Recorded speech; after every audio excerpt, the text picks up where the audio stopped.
Hiring करा. काय घाबरता कर्जमुक्ती देण्यासाठी अध्यक्ष महाराज? ही कर्जमुक्ती देण्याची आवश्यकता आहे आणि मी हे सांगू शकतो. काय कर्जमुक्तीची रक्कम येणार आहे? 20,000 कोटी. अध्यक्ष महाराज, मी तुमच्या माहिती करता सांगतो की वेतनावर आपण किती खर्च करतो अध्यक्ष महाराज. 2023-24 मध्ये वेतनावरचा खर्च 1,42,718 कोटी होता. किती वाढ झाली?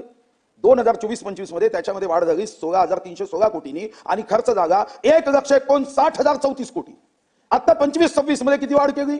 1,72,760 कोटी म्हणजे 13,726 कोटीची. निवृत्ती वेतनात किती वाढ झाली 2 वर्षात? 13,565 कोटी. म्हणजे विचार केला अध्यक्ष महाराज तर एका वर्षामध्ये अध्यक्ष महाराज आपण 29,881 कोटीची वाढ देतो. कर्मचाऱ्यांसाठी दिलीच पाहिजे. 29,881 कोटीची वाढ देताना तिजोरीत पैसे नाही अध्यक्ष महाराज आणि आपण कर्जमुक्ती देणार नाही, ही काही योग्य भूमिका होणार नाही. मला वाटतं की तुम्ही बेल वाजवली अध्यक्ष.